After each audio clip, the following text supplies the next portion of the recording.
Hello friends, कैसे हो सब लोग। आई होप सब लोग अच्छे होंगे, बेहतर होंगे और स्वस्थ होंगे। स्वागत है आपका fairs cloud learn to lead में। Good morning to all the students. तो आज हम स्टार्ट करेंगे 28 दिसंबर 2021 के बहुत इंपॉर्टेंट करंट अफेयर, जिसमें से आप दो बेस्ट इमेजेस यहाँ पे देख रहे हो। लेकिन बहुत ही इंपॉर्टेंट करंट अफेयर लास्ट तक डिस्कस करेंगे, तो वीडियो को बिल्कुल लास्ट तक देखना है। लेकिन उससे पहले आप हमारी एप्लीकेशन को डाउनलोड कर लें, करियर्स क्लाउड को। उसका लिंक डिस्क्रिप्शन बॉक्स में दिया हुआ है। लॉगिन कर ले अपनी ईमेल आईडी के थ्रू और क्रैक करंट अफेयर्स के ऊपर क्लिक करके 1 साल या फिर 2 साल की सब्सक्रिप्शन आप बाय कर सकते हैं। दोनों का ही प्राइस बहुत कम है। लेकिन इसमें हम आपको क्या प्रोवाइड करेंगे, हम आपको डेली करंट अफेयर्स प्रोवाइड करेंगे। डेली में 3 सेक्शंस होंगे, detail, question and answer format और क्विज सेक्शन। लेकिन ये तीनों चीजें जो हैं वो आप हमारी एप्लीकेशन के ऊपर ही असेस कर सकते हो, और क्विज जो है वो डेली आप हमारी एप्लीकेशन के ऊपर अटेम्प्ट कर सकते हो। वीकली सेक्शन होगा, उसमें भी 3 सेक्शंस होंगे, detail, question and answer format और क्विज वीकली बेसिस पे आप हमारी एप्लीकेशन के ऊपर अटेम्प्ट करोगे। मंथली सेक्शन जो कि बहुत इंपॉर्टेंट है, क्योंकि 4 तरह की पीडीएफ्स आपको मिल रही है। डिटेल करंट अफेयर की, क्वेश्चन एंड आंसर फॉर्मेट की, बेस्ट 100 करंट अफेयर वो भी क्वेश्चन एंड आंसर फॉर्मेट में, और चौथी पीडीएफ होगी पॉकेट पीडीएफ, जिसमें 2 लाइन में 3 लाइन में आपको करंट अफेयर मिल जाएगा, ताकि जल्दी जल्दी में आप इसको रिवाइज कर सको। लेकिन आपकी परफॉर्मेंस को और अच्छा करने के लिए हम आपको 20 अलग अलग तरह की टॉपिक वाइज पीडीएफ दे रहे हैं, ताकि एक टॉपिक, 2 टॉपिक को अगर आप रिवाइज करना चाहते हैं तो आप टॉपिक वाइज पीडीएफ से कर सकते हैं। अगर आप बैंकिंग स्टूडेंट हैं तो हम आपको 3 सेक्शंस देंगे, जो कि सिर्फ बैंकिंग एंड इकोनॉमी से रिलेटेड होंगे। एक में डिटेल होगी, क्वेश्चन एंड आंसर फॉर्मेट होगा, और क्विज होगा। क्विज आप हमारी एप्लीकेशन के ऊपर ही अटेम्प्ट कर सकते हो, लेकिन वो मंथली बेसिस पे अटेम्प्ट कर सकते हो। इसी तरह से आपको एक एग्जाम पीडीएफ मिलेगी, जिसमें जितना भी करंट अफेयर जा चुका है 2021 का, उसको रिवाइज करने के लिए आप इसका यूज कर सकते हो। आपको डिटेल में बजट और इकोनॉमिक सर्वे मिलेगा, और इसमें आपको एक्सपेक्टेड क्वेश्चन एंड आंसर भी बताए जाएंगे, जो बजट और इकोनॉमिक सर्वे से एग्जामिनर बना सकता है। और अगर आप किसी भी स्टेट एग्जाम की तैयारी कर रहे हैं तो हम आपको हर स्टेट का करंट अफेयर प्रोवाइड करेंगे, ताकि आपकी स्टेट परफॉर्मेंस इंप्रूव हो सके। तो इसी तरह से ये सारे करंट अफेयर आपको मिलेंगे, लेकिन इकट्ठे मिलेंगे। ये सारी चीजें आपको मिलेंगी हमारी एप्लीकेशन के ऊपर, तो डाउनलोड कर ले, लिंक डिस्क्रिप्शन बॉक्स में दिया हुआ है। लॉगिन कर ले ईमेल आईडी के थ्रू, और क्रैक करंट अफेयर्स के ऊपर क्लिक करके आप 1 साल या फिर 2 साल की सब्सक्रिप्शन बाय कर सकते हैं। दोनों का ही प्राइस बहुत कम है। लेकिन दोस्तों एक बात याद रखनी है कि अगर आप नए स्टूडेंट हैं, अपनी प्रेपरेशन को स्टार्ट करें, तो मैं आपको एडवाइस करूंगा कि आप 2 साल का बाय करें, क्योंकि 2022 का लोगे तो वो बहुत कॉस्टली होगा। अभी बाय कर लोगे तो बहुत ज्यादा फायदे में रहोगे। और इसमें आपको दोनों सब्सक्रिप्शन में 10% एक्स्ट्रा डिस्काउंट मिल रहा है, अगर आप इस कोड का यूज करेंगे ASH10 का। और इस ईमेल आईडी और इस नंबर पे हमें संपर्क कर सकते हैं, अगर आपको लगता है कि कोई भी किसी भी तरह का आपको डाउट है। तो स्टार्ट करते हैं 28 दिसंबर के करंट अफेयर। लेकिन उससे पहले यार वीडियो को लाइक जरूर कर दें, शेयर जरूर कर दें, और अभी के अभी चैनल को सब्सक्राइब कर लें, और टेलीग्राम ग्रुप को आप डिस्क्रिप्शन बॉक्स से ज्वाइन कर सकते हैं। तो मोस्ट इंपॉर्टेंट क्वेश्चन में पहला क्वेश्चन है, which state has top the composite ranking in the good governance index 2020-21, या उसको गुड गवर्नेंस इंडेक्स 2021 भी आप कह सकते हैं। तो good governance index recently release किया गया। आपको एक दो चीजें पता होनी चाहिए इसके बारे में, कि गुड गवर्नेंस इंडेक्स जो है वो रिलीज किसने किया है। अमित शाह जी ने रिलीज किया है। अमित शाह जो हमारे यूनियन होम मिनिस्टर हैं, और साथ में उनके पास यूनियन मिनिस्ट्री ऑफ कॉर्पोरेशन भी है। और इस इंडेक्स को प्रिपेयर कौन करता है? इस इंडेक्स को प्रिपेयर करता है हमारा एक डिपार्टमेंट, जिसको हम कहते हैं DARPG। इसका मतलब है department of administrative reforms and public grievances. और इसमें टॉप किसने किया? क्योंकि इसके अंदर अलग अलग श्रेणियां हैं, 4 श्रेणियां हैं इसके अंदर दोस्तों। अगर आप कहोगे, इसमें ग्रुप A स्टेट्स हैं, ग्रुप B स्टेट हैं, नॉर्थ ईस्टर्न और हिली स्टेट्स हैं इसमें, और एक हमारे पास यूटीज हैं। तो अगर आप ग्रुप A स्टेट्स में बात करोगे, तो उसमें टॉप जो है वो किसने किया है? उसमें टॉप किया है गुजरात ने। ग्रुप बी में अगर आप देखोगे, मध्य प्रदेश ने टॉप किया है। नॉर्थ ईस्टर्न और हिली एरियाज के अंदर जो है वो हिमाचल प्रदेश ने टॉप किया है। और यूटीज के अंदर किसने टॉप किया है? दिल्ली के अंदर। इस चारों चीजों को याद कर लें, आपको पूछा जा सकता है। दोबारा से बोल रहा हूं, ग्रुप ए के अंदर गुजरात ने, ग्रुप बी के अंदर मध्य प्रदेश में, नॉर्थ ईस्टर्न और हिली में हिमाचल प्रदेश ने, और यूटी के अंदर दिल्ली ने टॉप किया है। तो आंसर इसका क्या होगा? डी होगा। मतलब ओवरऑल इंडेक्स के अंदर किसने टॉप किया है? गुजरात ने टॉप किया है। और गुड गवर्नेंस इंडेक्स हम मतलब रिलीज करते हैं 25 दिसंबर को। गुड गवर्नेंस डे मनाते हैं, अटल बिहारी वाजपेयी जी का जन्म दिवस मनाया जाता है, तो इसलिए जो है इस इंडेक्स को रिलीज किया जाता है। ये एक बाई एनुअल इंडेक्स है, मतलब साल में 2 बार जो है वो इसको बनाया जाता है। Department of administrative reform of public grievances की तरफ से इसको बनाया जाता है। तो ग्रुप ए स्टेट्स में आप देख सकते हो, गुजरात पहले पे है, दूसरे पे महाराष्ट्र है, तीसरे पे गोवा है। ग्रुप बी में टॉप कौन सा है? मध्य प्रदेश है। और आप देख सकते हो नॉर्थ ईस्टर्न और हिली में हिमाचल प्रदेश जो है वो टॉप पे है, और यूटीज में सबसे टॉप पे कौन सा है? दिल्ली है। तो इस बार ऑलमोस्ट सारी स्टेट्स या यूटीज अगर आप ओवरऑल देखोगे तो बहुत ही अच्छे से इन्होंने परफॉर्म किया। मतलब अगर आप देखोगे 20 स्टेट्स का जो रैंकिंग है वो आगे से इंप्रूव हुआ है। उन्होंने बहुत से इंडिकेटर्स में अपने आप को जो है वो इम्प्रूव किया है। और ये टोटल 10 सेक्टर्स में देखा जाता है और 58 इंडिकेटर्स में निकाल के ये रैंकिंग जो है वो घोषित की जाती है। और पहली बार जब इसकी घोषणा की गई थी तो वो 2019 में की गई थी, लेकिन उस टाइम पे 10 सेक्टर्स तो थे जिसके अंदर से निकाला गया था, लेकिन इंडिकेटर सिर्फ 50 ही यूज किए जाते थे। लेकिन आजकल इंडिकेटर कितने यूज किए जा रहे हैं? 58 इंडिकेटर्स को यूज किया जा रहा है। और आपने याद रखना है कि कौन कौन सी स्टेट, कौन कौन सी यूटी, कौन सा एरिया जो है वो टॉप पे है। लेकिन इनको 4 ग्रुप्स में बांटा गया, जिसमें सबसे बड़ा ग्रुप जो है वो नॉर्थ ईस्टर्न और हिली स्टेट्स का है। इसमें कितनी स्टेट्स आ जाती हैं? इसमें टोटल 11 स्टेट्स आ जाती हैं। और यूनियन टेरिटरीज में टोटल 7 को लिया जाता है, 8 को नहीं लिया जाता, इसमें 7 को लिया जाता है। ग्रुप बी में अगर आप देखोगे टोटल हमारे पास जो है वो कितनी स्टेट्स आ जाती हैं? ग्रुप बी में टोटल 8 स्टेट्स आ जाती हैं और ग्रुप ए में जो है वो 10 स्टेट्स आ जाती हैं। तो इसके अकॉर्डिंग ये रैंक जो है वो निकाला जाता है। और अमित शाह जी ने इसको रिलीज किया है। और इसको बनाता कौन है? मैं ऑलरेडी आपको बता चुका हूं कि इसको department of administrative reform and public grievances जो है वो इसको बनाता है। लेकिन एक बात इसमें और याद रखनी है कि इसको रिलीज अमित शाह जी की तरफ से किया गया, जिनकी कॉन्स्टिट्यूएंसी कौन सी है? गांधीनगर है, गांधीनगर। और इसको पहली बार रिलीज जो है वो 2019 में किया गया था। अब 2020-21 का रैंक निकाला गया 2021 में, क्योंकि कोविड के कारण लास्ट टाइम जो है कुछ गवर्नेंस के अंदर जो है वो नहीं निकाला गया था ये रैंक, लेकिन अभी इकट्ठा 20-21 का जो है वो निकाला गया है। तो याद रखना है, पहले पे गुजरात है, दूसरे पे महाराष्ट्र है, तीसरे पे गोवा है। अगले क्वेश्चन के ऊपर आते हैं। कौन जो है वो नया एमडी और सीईओ बना है आरबीएल बैंक का? तो रिसेंटली तबीयत खराब होने की वजह से मेडिकल लीव पे चले गए हैं जो मैनेजिंग डायरेक्टर और सीईओ थे आरबीएल बैंक के, वो थे विश्ववीर आहूजा। तो आप कहोगे कि पुराने कौन हो गए? अब विश्ववीर आहूजा 2010 से ये मैनेजिंग डायरेक्टर और सीईओ हैं कौन से बैंक के? आरबीएल बैंक के। लेकिन अब मेडिकल लीव पे चले गए हैं, तो इसका मतलब नया कोई बंदा जो है वो एज ए एमडी और सीईओ लगाना पड़ेगा। और वो किसको लगाया गया है?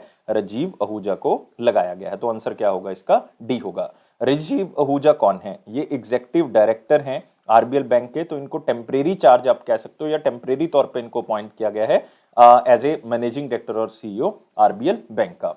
तो बहुत इंपॉर्टेंट क्वेश्चन है। लेकिन साथ में जो आप 2 अपॉइंटमेंट्स और देख रहे हो वो भी इंपॉर्टेंट है। लेकिन सबसे पहले आप ये देख लें कि विश्ववीर आहूजा स्टेप डाउन कर चुके हैं एज ए मैनेजिंग डायरेक्टर और सीईओ। 2010 से थे इस बैंक के अंदर एज ए एमडी और सीईओ, लेकिन अब जो है एग्जीक्यूटिव डायरेक्टर थे आरबीएल बैंक के, उनको टेम्परेरी तौर पे जो है मैनेजिंग डायरेक्टर और चीफ एग्जीक्यूटिव ऑफिसर लगा दिया अगले ऑर्डर तक। लेकिन जो आप 2 नाम और देख रहे हो ये भी इंपॉर्टेंट है। रजनीश कुमार बहुत इंपॉर्टेंट नाम है बैंकिंग सेक्टर के अंदर, खास करके एसबीआई के अंदर।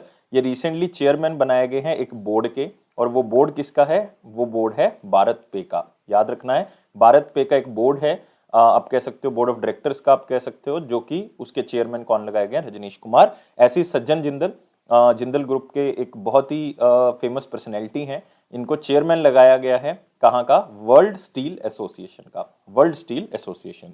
बाकी 2 अपॉइंटमेंट्स भी बहुत इंपॉर्टेंट हैं। अगले क्वेश्चन के ऊपर आते हैं। किसको ऑनर दिया गया है global environment and climate action citizen award के तौर पे? मतलब किसको ये अवार्ड मिला है? Global environment and climate action citizen award ये मिला है दोस्तों विरल देसाई को। मेरे ख्याल से बहुत से बच्चों ने इनका नाम जो है वो पहली बार सुना होगा, लेकिन मैं आपको बता दूं इनका पूरा नाम है विरल सुधीर भाई देसाई। बहुत फेमस इंडस्ट्रियलिस्ट हैं गुजरात से, या आप कह सकते हो सूरत से। इनको एक नाम दिया गया था ग्रीन मैन, क्योंकि इन्वायरमेंट प्रोटेक्शन के ऊपर बहुत ज्यादा काम करते हैं, या इनको ग्रीन मैन ऑफ गुजरात भी आप कह सकते हो। तो इनको ऑनर दिया गया है, इनको अवार्ड दिया गया है, जिनको नाम दिया गया है global environment and climate action citizen award. Total 28 personalities 11 अलग अलग कंट्रीज में से, लाइक बहुत ही डेवलप कंट्रीज, यूएसए है, फ्रांस है, यूनाइटेड किंगडम है, मलेशिया है। तो इन कंट्रीज में से सिर्फ एक ही इंडियन जो है वो चुना गया है, और वो कौन है? विरल देसाई, जिन्होंने एनवायरनमेंट को प्रोटेक्ट करने के लिए अलग अलग तरह के काम किए हैं। तो यहाँ पे आप देख सकते हो विरल देसाई, यहाँ पे भी उनका चेहरा आपको दिख रहा है। और इस बार जो है वो भारत गौरव अवार्ड्स जो है वो भी मनाए गए, तो उसके अंतर्गत जो है इसको भी जो है वो साथ में मनाया जाता है। तो 8th एडिशन था इस बार। बहुत से लोगों को ये अवार्ड मिला, आपको किसी का नाम याद करने की जरूरत नहीं है, और आपने सिर्फ इतना याद रखना है कि ये अवार्ड संस्कृति युवा संस्था की तरफ से जो है वो दिया जाता है, जो कि एक एनजीओ है, जो कि इंडिया के कल्चर सोसाइटी को अलग अलग सोशल प्रोग्राम के थ्रू जो है वो ऊपर उठाने का काम करती है। और सबसे पहला भारत गौरव अवार्ड जो है वो 2012 में दिया गया था। और भारत गौरव अवार्ड जो है वो इसी चीज को रिकॉग्नाइज करता है, उन लोगों को, उन ऑर्गेनाइजेशंस को पूरे ग्लोब के अंदर जो कि इंडिया को प्राउड फील करवाते हैं, जो कि अलग अलग एरिया के ऊपर क्या करते हैं, काम करते हैं। तो आपने यहाँ पे याद रखना है विरल देसाई जी को global environment and climate action citizen award जो है वो दिया गया है। लेकिन बाकी नाम फिर से इंपॉर्टेंट है। यहाँ पे जेम्स संगमा का आप नाम देख रहे हो, इनको रिसेंटली एक अवार्ड मिला है प्रोग्रेसिव बिजनेस कंसेप्ट अवार्ड, ये पेटा की तरफ से दिया गया। और इस अवार्ड को देने का श्रेय जो है वो पेटा को दिया जाता है। और लेकिन जेम्स संगमा ने ऐसा क्या किया, इन्होंने वेगन लेदर बनाई थी, मतलब जानवर से तैयार होने वाली लेदर नहीं, वेगन लेदर बनाई थी, जिसके इनिशिएटिव को इन्होंने सराहा और प्रोग्रेसिव बिजनेस कंसेप्ट पेटा की तरफ से अवार्ड दिया गया।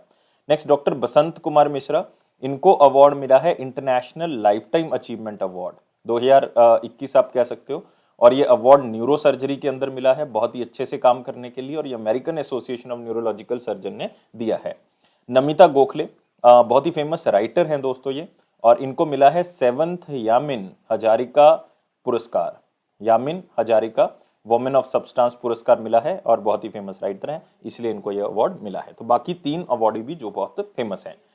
अब आते हैं वेरी इंपॉर्टेंट क्वेश्चन सेक्शन के ऊपर, लेकिन उससे पहले अपने वीडियो को लाइक करना है, शेयर करना है मैक्सिमम टू मैक्सिमम, लेकिन अभी के अभी चैनल को सब्सक्राइब करके आप लोग जाएंगे और टेलीग्राम ग्रुप को आपने ज्वाइन कर लेना है। लेकिन वेरी इंपॉर्टेंट क्वेश्चन में पहला क्वेश्चन करने से पहले मैं आपके 50 से 55 सेकंड जो है वो लूंगा, ताकि आपको एक पीओ मेंस कोर्स के बारे में थोड़ा सा बता सकूं, जो कि फ्री ऑफ कॉस्ट है, और आप बच्चे उसका कैसे यूज कर सकते हो उसको जस्ट सुनना है एक बार, ताकि आपको पता लग सके कि आपकी परफॉर्मेंस कैसे इंप्रूव हो सकती है।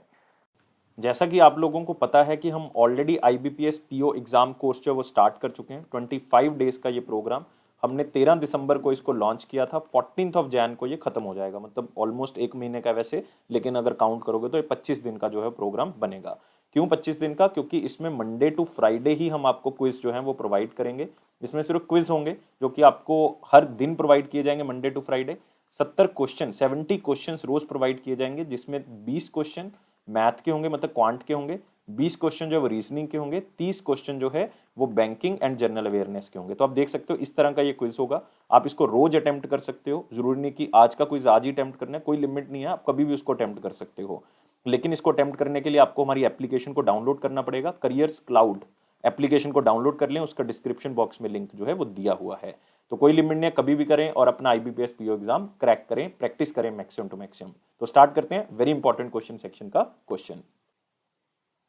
तो स्टार्ट करते हैं वेरी इंपॉर्टेंट में पहला क्वेश्चन। जो पहला क्वेश्चन है वो है बहुत important, Nobel prize winner Desmond Tutu dies. तो एक नाम जो है वो इसमें मिल रहा है जो कि बहुत ही फेमस है। उनको नोबेल प्राइज मिला था कौन सी फील्ड के अंदर? और मैं आपको बता दूं डेस्मोंड तुतु साउथ अफ्रीका से बिलोंग करते हैं, और इनको नोबेल प्राइज मिला था पीस के अंदर। तो आंसर क्या होगा? डी होगा। तो ये आर्क बिशप हैं, नोबेल पीस प्राइज जीत चुके हैं, साउथ अफ्रीका से बिलोंग करते हैं। साउथ अफ्रीका में जो माइनॉरिटी आप कह सकते हो वाइट माइनॉरिटी रूल था, मतलब ब्रिटिशर्स का रूल था, उसके खिलाफ इन्होंने आवाज उठाई, और 90 साल की उम्र में इनका केप टाउन में देहांत हो गया। तो आप देख सकते हो Desmond Tutu Nobel peace prize winner, archbishop passed away. और इनको 1984 में जो है वो ये नोबेल प्राइज दिया गया था, और ये इसलिए इनको मिला था क्योंकि इन्होंने साउथ अफ्रीका में ब्रिटिशर्स के खिलाफ जो है वो नॉन वायलेंट जो है वो रिवोल्ट किया था। तो जो ब्रिटिशर्स ने वहाँ पे लोगों को तंग किया, वहाँ पे आप कह सकते हो कास्ट डिस्क्रिमिनेशन, रेशियल डिस्क्रिमिनेशन, रंग में भेदभाव किया, उसके खिलाफ इन्होंने आवाज उठाई, जिसके कारण जो है वो इनको नोबेल पीस प्राइज 1984 में जो है वो दिया गया था। और इन्होंने और भी कई जो है वो रिवोल्ट वहाँ पे किए हैं साउथ अफ्रीका को आज़ाद करवाने के लिए, जिसमें एक बहुत बड़ा योगदान जो है नेल्सन मंडेला जी का भी रहा और डेस्मोंड तुतु जी का भी रहा। और 2013 में आप कह सकते हो कि इन्होंने गे राइट्स को सपोर्ट किया है, और ये बहुत बड़ी बात है कि साउथ अफ्रीका में इस तरह के राइट्स के बारे में खुल के सपोर्ट करना। और इनको आप कह सकते हो बिशप का टाइटल दिया गया जोहानिसबर्ग के अंदर, और इनको फर्स्ट ब्लैक आर्क बिशप जो है वो अपॉइंट किया गया केप टाउन के अंदर। तो ये आप चीजें याद रख सकते हो ताकि आपको लंबे समय तक इस बंदे का नाम याद रखे, डेस्मोंड तुतु। इनको नोबेल पीस प्राइज मिला है पीस के अंदर, और आप कह सकते हो 1984 में इनको ये प्राइज दिया गया है। अगले क्वेश्चन के ऊपर आते हैं। कौन सी कंट्री ने एक न्यू कैमरा सैटेलाइट जो है वो लॉन्च किया है, जिसका नाम है जुआन 102E टू फाइंड रिसोर्सेज? देखो आप युआन से भी वैसे तो याद रख सकते हो कि चाइना के बेसिस पे इन्होंने लॉन्च किया है, तो युआन से भी याद रहेगा। और आंसर क्या होगा? बी होगा, युआन 102E। तो चाइना का, या आप कह सकते हो चाइना नेशनल स्पेस एडमिनिस्ट्रेशन की तरफ से इसको लॉन्च किया गया है। ये हाई रेजोल्यूशन कैमरा सैटेलाइट है, मतलब ये पिक्चर्स लेगा और ग्राउंड की पिक्चर्स जो लेगा वो बहुत ही क्लियर होंगी, जिससे हम बहुत सी चीज़ों का अनुमान लगा सकते हैं, खास करके मिनरल्स के बारे में, इन्वायरमेंट के बारे में। ये सारी चीज़ें जो हैं वो हेल्प कर सकती हैं। तो आप कह सकते हो चाइना ने नया कैमरा सैटेलाइट जिसका नाम है Zhuan 102E हाई रेजोल्यूशन जो है सैटेलाइट है उसको लॉन्च किया है, ताकि रिसोर्सेज को ढूंढा जा सके। तो ये रेजोल्यूशन कैमरा जो है वो पिक्चर्स ले सकता है। रेजोल्यूशन जो है 5 मीटर की होगी, जिसके कारण इसका नाम भी जो रखा गया 5 मीटर ऑप्टिकल सैटेलाइट जो है उसको नाम दिया गया है। तो इंजीनियर्स के लिए बहुत हेल्पफुल रहेगा, क्योंकि वो इन्वायरमेंट के बारे में अंदाजा लगा सकते हैं, मिनरल्स को ढूंढ सकते हैं, या आप कह सकते हो बहुत ही हाई रेजोल्यूशन इमेजेस होंगी। तो ये ट्रांसपोर्टेशन, ये एग्रीकल्चर और डिजास्टर मैनेजमेंट में भी जो है वो काम आएगा। तो सिर्फ नाम याद रखना है कि किसने लॉन्च किया है, चाइना ने इसको लॉन्च किया है। अगला आते हैं, राजनाथ सिंह जी ने एक जो है वो नींव पत्थर रखा है किसका, ब्रह्मोस मैन्युफैक्चरिंग सेंटर का, कौन सी जगह पे। तो ये रखा गया दोस्तों लखनऊ के अंदर। आंसर क्या होगा, डी होगा। और यहाँ पे आप देख सकते हो, यहाँ पे सिर्फ ब्रह्मोस मैन्युफैक्चरिंग सेक्टर नहीं है, आप देख सकते हो कि एक चीज का और वहां पे जो है वो इनॉग्रेशन स्टोन रखा गया, वो है डीआरडीओ का defence technology and test centre. तो defence technology and test centre वो भी लखनऊ के अंदर, और ब्रह्मोस मैन्युफैक्चरिंग सेक्टर वो भी कहाँ पे, लखनऊ के अंदर। किसने, राजनाथ सिंह जी ने, क्योंकि राजनाथ सिंह जी की कॉन्स्टिट्यूएंसी कौन सी है, लखनऊ है, इसलिए उन्होंने उद्घाटन भी कहाँ पे किया, लखनऊ के अंदर। तो आप देख सकते हो लखनऊ के अंदर ये सेटअप किया जाएगा ब्रह्मोस एरोस्पेस के अंदर। और BrahMos NG next generation missile जो है वो बनाई जाएगी, जो 80 से 100 मतलब 80 से 100 मिसाइल जो है वो हर साल बनाई जाएंगी, जो कि एक बहुत खास बात है। और मैं आपको बताना चाहूंगा ब्रह्मोस जो है वो इंडिया और रशिया का ज्वाइंट वेंचर है। ये दो नदियों के नाम से रखा गया था, ब्रह्मपुत्रा और मॉस्कोवा रिवर, जो कि कहाँ पे है, रशिया और इंडिया में है। और इसकी फ्लाइट रेंज जो है वो 300 किलोमीटर की है, याद रखना है, फ्लाइट रेंज जो है वो 300 किलोमीटर के आसपास की है। लेकिन साथ ही साथ इन्होंने डिफेंस टेक्नोलॉजी और टेस्ट सेंटर का भी उद्घाटन किया, ये भी लखनऊ के अंदर 22 एकड़ में इस सेंटर को बनाया जाएगा। इसका मेन मकसद यही होगा कि जो डिफेंस और एरोस्पेस मैन्युफैक्चरिंग है उसकी ग्रोथ हो सके, खास करके उत्तर प्रदेश के अंदर। और अभी इलेक्शन भी है उत्तर प्रदेश में, तो आपको पता है 2022 में तो बहुत से उद्घाटन प्राइम मिनिस्टर मोदी जी या और मिनिस्टर जो हैं वो कर चुके हैं। लाइक नितिन गडकरी जी कुछ नेशनल हाईवेज वहाँ पे डिक्लेयर कर चुके हैं, डिफेंस मिनिस्टर वहाँ पे लॉन्च कर चुके हैं, मोदी जी बहुत बड़ी सौगात वहाँ पे दे चुके हैं। तो उत्तर प्रदेश, पंजाब, मणिपुर, गोवा और उत्तराखंड, ये 5 स्टेट्स हैं जिसमें 2022 के स्टार्टिंग में ही इलेक्शन है। अगले क्वेश्चन के ऊपर आते हैं, एचडीएफसी बैंक ने किस पेमेंट बैंक के साथ टाई अप किया है ताकि वो बैंकिंग सर्विसेज जो है वो सेमी अर्बन या रूरल एरियाज में प्रोवाइड कर सकें। तो आपको पता है जो बड़े बैंक हैं वो रूरल एरियाज में जो है बहुत ही कम है, या सेमी अर्बन एरियाज में बहुत ही कम है, लेकिन पेमेंट बैंक जो है वो सेमी अर्बन या रूरल एरियाज में ज़्यादा हैं। तो इसका मतलब है कि ये बड़ा बैंक जो है एचडीएफसी बैंक, वो एक पेमेंट बैंक का सहारा लेके या पेमेंट बैंक की ब्रांचेस को यूज करके वो सेमी अर्बन या रूरल एरिया में अपनी सर्विसेज को पहुंचाएगा। बहुत ही सिंपल हो गया क्वेश्चन। तो आंसर क्या होगा, वो कौन से बैंक को यूज करेगा, इंडिया पोस्ट पेमेंट बैंक को यूज करेगा। तो 4.7 करोड़ कस्टमर जो इंडिया पोस्ट पेमेंट बैंक के हैं वो अब एचडीएफसी बैंक की सर्विसेज का भी लाभ उठा सकते हैं। तो एचडीएफसी बैंक का मेन मकसद यही है कि फाइनेंशियल इंक्लूजन हो सके, ज़्यादा से ज़्यादा लोग बैंकिंग सर्विसेज को यूज़ कर सकें। और वो किसकी सहायता लेके, इंडिया पोस्ट पेमेंट बैंक का, क्योंकि इसकी 650 ब्रांचेस और 1,36,000 बैंकिंग असेस पॉइंट्स का यूज करके एचडीएफसी बैंक अपनी सर्विसेज को लोगों तक पहुंचाएगा। तो जितनी भी सिटीजन सेंट्रिक सर्विसेज होंगी डिजिटल टेक्नोलॉजी के थ्रू पहुंचाई जाएंगी, और 4.7 करोड़ कस्टमर्स को इसका लाभ जो है वो मिलेगा। खास करके 90% लोग जो कि इसमें अर्बन या सेमी अर्बन या रूरल एरिया में रहते हैं। लेकिन इंडिया पोस्ट पेमेंट बैंक के बारे में याद रखोगे, इसको जो है वो department of post ministry of communication की तरफ से बनाया गया था। इसमें 100% शेयर जो है वो गवर्नमेंट ऑफ इंडिया का है, और इसको 2017 में बनाया गया था। इसके जो एमडी और सीईओ हैं वो जे वेंकटा रामू हैं। कौन है, जे वेंकटा रामू। लेकिन एक बात इसमें और याद रखनी है कि जब इंडिया पोस्ट पेमेंट बैंक को स्टार्ट किया गया तो पहले इसको डेमो बेसिस पे 2 जगह पे रिलीज किया गया था, या इसको लॉन्च किया गया था। कौन कौन सी थी, एक तो रायपुर था, एक जो है वो हमारे पास रांची था। रांची मतलब झारखंड और रायपुर मतलब छत्तीसगढ़, 2 जगह पे इसको जो है वो लॉन्च किया गया था, फिर इसको पैन इंडिया में लॉन्च किया गया। लेकिन इसी के साथ एचडीएफसी बैंक के बारे में भी याद रखें, 1994 में इसको बनाया गया। इसका हेडक्वार्टर मुंबई है। टैगलाइन है वी अंडरस्टैंड योर वर्ल्ड, और इसके जो एमडी और सीईओ हैं वो हैं शशिधर जगदीशन। अगला आते हैं क्वेश्चन, कौन सा बैंक है जिसने बैंक का इंश्योरेंस पैक्ट साइन किया है एचडीएफसी लाइफ के साथ। इसका सिंपल सा मीनिंग होता है बैंक इंश्योरेंस का कि जो इंश्योरेंस कंपनी है वो अपने प्रोडक्ट्स को बैंक्स के कस्टमर को देना चाहती है।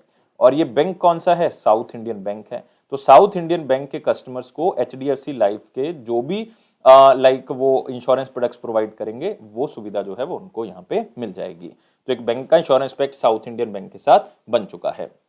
लेकिन अब क्या होगा कि जो कस्टमर होंगे बैंक के वो बहुत ही अलग अलग रेंज के लाइफ इंश्योरेंस प्रोडक्ट्स जो है उनको मिल जाएंगे, जिसमें प्रोटेक्शन, जिसमें income, saving, investment, retirement plan, ये सारी चीजों का भी सहायता ले सकते हैं।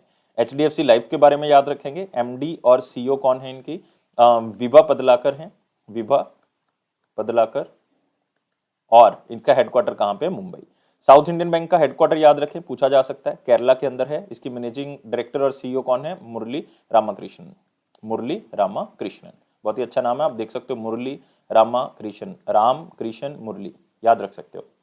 अगला क्वेश्चन है कौन सा बैंक है जिसने national payment corporation of India का सहयोग लिया है, उसके साथ पार्टनरशिप की है ताकि क्रॉस बॉर्डर पेमेंट्स जो है वो यूपीआई के माध्यम से कर सकें। मतलब ये बैंक जो है वो एनपीसीआई का यूपीआई पेमेंट सिस्टम यूज करना चाहता है ताकि वो अलग अलग कंट्री में जो है वो इसका यूज किया जा सके। और ये हमारे पास बैंक कौन सा है? इंडसइंड बैंक है। तो आंसर क्या होगा इसका? ए होगा। तो आप देख सकते हो इंडसइंड बैंक ने एनपीसीआई के साथ टाई अप किया है ताकि क्रॉस बॉर्डर पेमेंट जो है वो यूपीआई के माध्यम से की जा सके।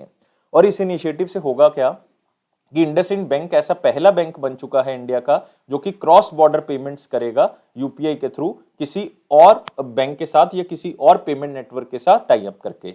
तो इंडसइंड बैंक जो है, एक एग्जांपल आप यहां पे देख सकते हो कि उन्होंने थाईलैंड का डी मनी के साथ टाई अप किया। तो डी मनी जो है वो अब पेमेंट, डी मनी के जो कस्टमर्स हैं वो पेमेंट कर सकते हैं यूपीआई के माध्यम से। मतलब इंडसइंड बैंक का नेटवर्क यूज करके वो यूपीआई के माध्यम से जो है वो पेमेंट कर सकते हैं। तो जो भी डी मनी के साथ जुड़ा हुआ है वो इंडसइंड बैंक का नेटवर्क यूज करे और वहां से यूपीआई के माध्यम से जो है वो पेमेंट की जा सकती है। तो बैंक जो है वो धीरे धीरे करके ऐसी और भी कंट्रीज में अलग अलग पेमेंट नेटवर्क के साथ टाई अप करेगा ताकि यूपीआई के माध्यम से पेमेंट हो सके। तो अलग अलग कंट्री के जो एग्रीगेटर्स हैं, जो पेमेंट नेटवर्क हैं, या आप कह सकते हो मनी ट्रांसफर ऑपरेटर्स हैं, एमटीओज हैं, वो इंडसइंड बैंक का यूज करके यूपीआई के माध्यम से पेमेंट, क्रॉस बॉर्डर पेमेंट जो है वो कर सकते हैं। तो बहुत ही अच्छा सिस्टम जो है वो इंडसइंड बैंक की तरफ से किया गया है। इंडसइंड बैंक के बारे में याद रखें, इनके सीईओ जो हैं वो सुमंत कथपालिया जी हैं, सुमंत कथपालिया। इनका हेडक्वार्टर जो है वो मुंबई है। टैगलाइन है we make you feel richer, we make you feel richer. और एनपीसीआई के बारे में पता ही है, 2008 में इसकी स्थापना की गई थी और इसके हेड कौन है? दिलीप असबे, दिलीप असबे। अगले क्वेश्चन के ऊपर आते हैं। Indie Paisa signed agreement with which payment bank to launch financial technology solutions.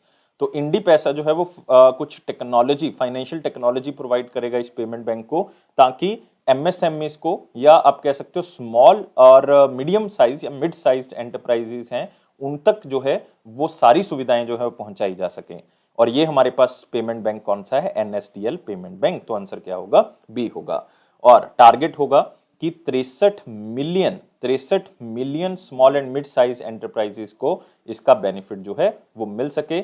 और ये कौन प्रोवाइड करेगा? इंडी पैसा प्रोवाइड करेगा। तो इसका मतलब है जो एसएमई ऑनर्स हैं, जो बिजनेसमैन हैं छोटे छोटे, उनको टारगेट किया जाएगा, उनको फैसिलिटीज प्रोवाइड की जाएंगी, सर्विसेज प्रोवाइड की जाएंगी ताकि वो अपने बिजनेस को ग्रो कर सकें, गवर्नमेंट के जो टैक्स लॉज हैं उनके साथ कंप्लाई कर सकें और एक सस्टेनेबल फ्यूचर जो है वो बना सकें। तो ये पार्टनरशिप जो है बहुत ही कन्वीनियंट होने वाली है क्योंकि पेमेंट एक्सेप्टेंस ऑप्शन जो है वो मर्चेंट्स के लिए बढ़ जाएंगे अफोर्डेबल कॉस्ट के ऊपर, क्योंकि अब वो एनएसडीएल पेमेंट बैंक का सिस्टम यूज करेंगे, लेकिन अब नई टेक्नोलॉजी जो है वो इंडी पैसा प्रोवाइड कर देगा। तो it will also enable the settlement of the customer payment into merchant bank accounts very fast at the zero cost of the merchant. तो इसमें फीस नहीं लगेगी। अगर आपने मर्चेंट बैंकिंग यूज करनी है, स्टॉक्स में इन्वेस्ट करना है या आईपीओस में इन्वेस्ट करना है, तो वो भी आपकी सुविधा जो है वो यहाँ पे कर दी गई है। तो इस पार्टनरशिप का फायदा ये भी होगा कि हमने ज्यादा से ज्यादा डिजिटल टेक्नोलॉजी के ऊपर फोकस करना है, डिजिटल ट्रांजैक्शंस करनी है, क्योंकि गवर्नमेंट ऑफ इंडिया का एक सपना है कि हमने जो है वो 1 ट्रिलियन यूएसडी एक साल के अंदर ट्रांजैक्शंस करनी है by the year of 2025। Every year 1 trillion USD की हमने डिजिटल ट्रांजैक्शंस करनी है। उससे क्या होगा? डिजिटल ग्रोथ होगी और इंडिया की जीडीपी भी इंप्रूव होगी। एनएसडीएल पेमेंट बैंक के बारे में याद रखें, इसके एमडी और सीईओ अभिजीत हैं, अभिजीत। और इसका हेडक्वार्टर कहाँ पे है? मुंबई के अंदर। और इंडी पैसा याद रखना रख सकते हो, इसका हेडक्वार्टर कहाँ पे है? नोएडा के अंदर। अगला क्वेश्चन आते हैं, international day of epidemic preparedness जो है वो कब मनाया गया? बहुत इंपॉर्टेंट है क्योंकि कोविड के बाद जो है वो इसको मनाया जा रहा है। तो कोविड लास्ट ईयर था, तो पहली बार जो है हमने लास्ट ईयर मनाया था, तो 27 दिसंबर को इसको हर साल मनाया जाएगा। इस बार ये सेकेंड टाइम जो है वो हम मना रहे हैं, पहली बार 2020 में इसको बनाया गया था, यूनाइटेड नेशन की तरफ से डिक्लेयर किया गया ताकि इस तरह के जो पेंडेमिक है उनको प्रिवेंट किया जा सके या हम प्रिपेयर रह सकें इसके खिलाफ, या फिर हम पार्टनरशिप कर सकें ताकि इस तरह के पेंडेमिक के खिलाफ लड़ा जा सके। और याद रखना इस बार सेकेंड है, पहली बार जो है वो 2020 में मनाया गया था, स्पेशली कोविड के टाइम पीरियड पे हमने इसको डिक्लेयर किया, मतलब यूनाइटेड नेशन की तरफ से इसको डिक्लेयर किया गया। कौन सी कंट्री है जिसने इनमारसैट 6 जो है एक सैटेलाइट जो है वो लॉन्च किया है, जिसको कम्युनिकेशन सैटेलाइट का नाम जो है वो दिया गया है जियो स्टेशनरी ऑर्बिट के ऊपर। जब भी जियो स्टेशनरी ऑर्बिट के ऊपर जनरली कोई कम्युनिकेशन सैटेलाइट लॉन्च किया जाता है तो उसका मेन मकसद यही होता है कि ब्रॉडबैंड सर्विसेज को इंप्रूव किया जा सके, उसको और फास्ट किया जा सके। और ये लॉन्च किसने किया है? जापान ने इसको लॉन्च किया है। तो आंसर क्या होगा इसका? बी होगा। तो एक लंदन बेस्ड कंपनी है जिसका नाम क्या है? इनमारसैट। तो इसीलिए इस सैटेलाइट का नाम भी क्या है? इनमार सैटेलाइट 6 है। नेक्स्ट जनरेशन सैटेलाइट है, ब्रॉडबैंड सर्विसेज को इंप्रूव करने के लिए इसको लॉन्च किया गया, और ये वर्ल्ड का लार्जेस्ट और most sophisticated commercial communication satellite है जो कि लॉन्च किया गया है, मतलब किसी प्राइवेट कंपनी की तरफ से इसको बनाया गया और उसको लॉन्च किया गया। और ये कमर्शियल कम्युनिकेशन सैटेलाइट इसलिए इसको नाम दिया गया, ब्रॉडबैंड सर्विसेज को इंप्रूव करने के लिए। नाम याद रखेंगे, जापान ने इसको लॉन्च किया है। अगला क्वेश्चन आते हैं, सेंटर ने एक कमेटी बनाई है ताकि जो आफ्सपा एक्ट है नागालैंड के अंदर उसको खत्म किया जा सके, बेसिकली नॉर्थ ईस्टर्न स्टेट में खत्म किया जा सके। आफ्सा का मतलब है armed forces special protection act, जो कि लागू किया जाता है, जिसमें आर्म्ड फोर्सेस जो है तैनात रहती हैं उस एरिया में ताकि कोई भी वायलेंस ना हो सके। लेकिन अब जो है वो एक रिसेंटली इंसिडेंट सामने आया कि 14 सिविलियंस मार दिए, 14 लोग मार दिए गए हैं सिक्योरिटी फोर्सेस की तरफ से। फायरिंग हुई मोन डिस्ट्रिक्ट के अंदर, नागालैंड के अंदर, जिसमें 14 लोग मारे गए। दिसंबर 2021 की बात कर रहा हूं अभी मैं, जिसके कारण लोगों ने डिमांड किया कि ये सिक्योरिटी फोर्सेस को हटा लिया जाए, मतलब इस एक्ट को, armed forces special protection act को खत्म कर दिया जाए नॉर्थ ईस्टर्न एरिया के अंदर। तो इसके ऊपर इंक्वायरी भी हुई, इवन डिसिप्लिनरी एक्शन भी लिया जाएगा जो आर्मी पर्सोनल हैं जिन्होंने 14 लोगों की जान ली। तो मतलब ये बहुत ही दुर्भाग्यपूर्ण है कि 14 लोग इसमें मारे गए और मिलिट्री ने उनको मारा, मतलब आप कह सकते हो कि सिक्योरिटी फोर्सेस की तरफ से मारा गया। तो ये बहुत बड़ी बात है। तो इसीलिए इस एक्ट को खत्म करने की बात की जा रही है। और ये कमेटी 5 मेंबर्स की एक कमेटी है जिसके हेड कौन होंगे? विवेक जोशी होंगे, रजिस्ट्रार जनरल और सेंसस कमिश्नर है इंडिया के, तो वो इसके हेड होंगे। 45 डेज के अंदर अंदर उन्होंने रिपोर्ट को सबमिट करना है। तो याद रखना है, नागालैंड की हम बात करें, नागालैंड के चीफ मिनिस्टर नेफ्यू रियो हैं और यहाँ के गवर्नर जगदीश मुखी हैं जो कि परमानेंट गवर्नर कौन सी स्टेट के हैं? असम के हैं। अगला आते हैं, इंडिया जो है वो तीसरी लार्जेस्ट इकोनॉमी बन जाएगी कौन से ईयर तक? According to सीईबीआर। सीईबीआर का मतलब जो है वो आपने याद रखना है, centre for economics and business research. Centre for economics and business research, और इनकी रिपोर्ट, मतलब ये लंदन में है इनका हेडक्वार्टर, तो इनकी रिपोर्ट के according India third largest economy बन जाएगी पूरे वर्ल्ड की 2031 तक। तो आप यहाँ पे देख सकते हो वर्ल्ड इकोनॉमी जो है वो $100 ट्रिलियन की हो जाएगी, जिसमें ओवरटेक इंडिया जो है वो ओवरटेक कर लेगा फ्रांस को 2022 में। तो सिर्फ एक डाटा है जो आपने सिर्फ एक बार देखना है इसको, कि वर्ल्ड इकोनॉमी जो $100 ट्रिलियन को पास कर जाएगी 2022 में। बहुत बड़ी बात है कि $100 ट्रिलियन हो जाएगी, क्योंकि इंडिया जो है वो कोविड से पहले $2.7 ट्रिलियन थी इंडिया की जीडीपी। अब पूरी वर्ल्ड इकोनॉमी जो $100 ट्रिलियन हो जाएगी, जिसमें सबसे बड़ा शेयर जो है वो यूएसए का है। लेकिन अब देखो, पहले नंबर पे यूएसए आ रहा है 2026 तक, लेकिन 2030 के बाद अगर आप देखोगे यूएसए दूसरे नंबर पे आ रहा है, क्योंकि दूसरे नंबर पे ओवरटेक कौन कर लेगा? चाइना। तो इसका मतलब चाइना जो है वो 2030 के बाद जो है वो ओवरटेक कर लेगा और वर्ल्ड की लार्जेस्ट इकोनॉमी बन जाएगी, वर्ल्ड की लार्जेस्ट इकोनॉमी बन जाएगी। बहुत इंपॉर्टेंट है। और यूएसए दूसरे नंबर पे आ जाएगा, और इंडिया जो है वो कौन से नंबर पे आ जाएगा? तीसरे नंबर पे। जापान चौथे पे आ जाएगा, पांचवें पे जर्मनी, छठे पे यूनाइटेड किंगडम, और सातवें पे कौन आ जाएगा? फ्रांस आ जाएगा। लेकिन आपने याद रखना है, पहली 3 पोजीशन जो हैं वो 2030 के बाद सेम ही रहेंगी। पहली चाइना, दूसरी यूएसए, तीसरी कौन सी हो जाएगी? इंडिया जो है वो हो जाएगी। और ये वर्ल्ड लीग टेबल जो है, इसको वर्ल्ड लीग टेबल कहा जाता है, जो कि किसने बनाया है? Centre for economics and business research ने बनाया है। और इसमें टोटल 191 कंट्रीज की रैंकिंग की जाती है और देखा जाता है कि कौन सी इकोनॉमी सबसे लार्जेस्ट और कौन सी इकोनॉमी जो है वो किस तरह से आगे बढ़ेगी। 2036 तक का ये सर्वे किया गया।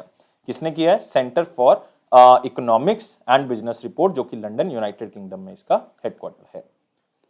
अगले क्वेश्चन के ऊपर आते, बहुत ही इंपॉर्टेंट है, इंफॉर्मेशन तो है ही है, क्वेश्चन भी बहुत से बन सकते हैं इसमें। यह है नासा का जेम्स वेब स्पेस टेलीस्कोप, जो कि फ्रेंच ग्यूनिया साउथ अमेरिका के एक नदर्न कोस्टल एरिया है जहां से इसको लॉन्च किया गया। तो सबसे पहले याद रखना है कि नासा ने इसको लॉन्च किया है national aeronautics and space administration की तरफ से।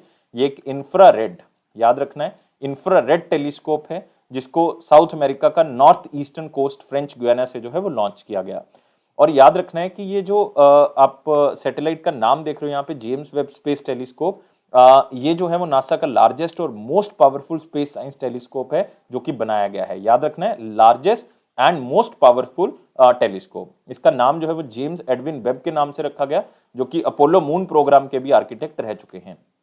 और कहां पे इसको प्लेस किया जाएगा, इसको लग्रांज पॉइंट 2 पे जो है वो प्लेस किया जाएगा, जो कि ऑलमोस्ट 1.5 मिलियन किलोमीटर जो है वो धरती से दूर है, और 4 गुना जो है वो चंद्रमा से भी जो है वो दूर है।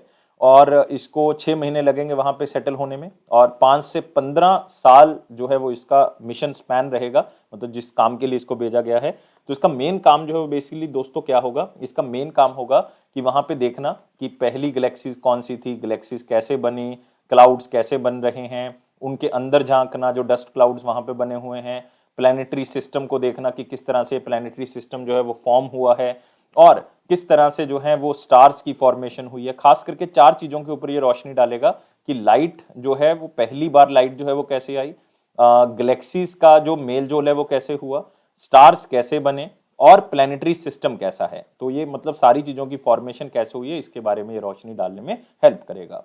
और बहुत ही इंपॉर्टेंटली आपने याद रखना है कि ये सारे काम तो करेगा ही करेगा, लेकिन इसको बनाने में दोस्तों खर्चा बहुत हुआ है। लाइक 8.8 बिलियन डॉलर जो है वो इसमें लगे हैं, बहुत बड़ी अमाउंट है। लेकिन अब इसका जो ऑपरेशनल कॉस्ट है वो बढ़ चुका है, जिसको मिला के टोटल 10 बिलियन डॉलर के आसपास जो है वो टोटल खर्चा आया है। लेकिन इसमें एक बहुत ही इंपॉर्टेंट क्वेश्चन छुपा हुआ है, क्या अकेला नासा ने इसको बनाया है? नहीं, नासा के साथ Canadian space agency plus European space agency, तीनों ने मिलकर जो है ये पार्टनरशिप के थ्रू इसको लॉन्च किया। ये याद रखना है कौन कौन सी स्पेस एजेंसी साथ में है, और किसके नाम से है, जेम्स एडविन वेब के नाम से इसको रखा गया है। अगले क्वेश्चन के ऊपर आते हैं, जो कि है इंपॉर्टेंट क्वेश्चन, लेकिन वीडियो को लाइक करना है, शेयर करना है, और चैनल को सब्सक्राइब कर लें अभी के अभी, और टेलीग्राम ग्रुप को ज्वाइन कर लें डिस्क्रिप्शन बॉक्स लिंक से। क्वेश्चन है कि वाइस प्रेसिडेंट ने एक बुक को लॉन्च किया है, वेंकैया नायडू जी ने, और बुक का नाम है doctor V L Dutt, glimpse of a pioneer life journey, और ये लिखी किसने है, डॉक्टर वीएल इंदिरा दत्त ने।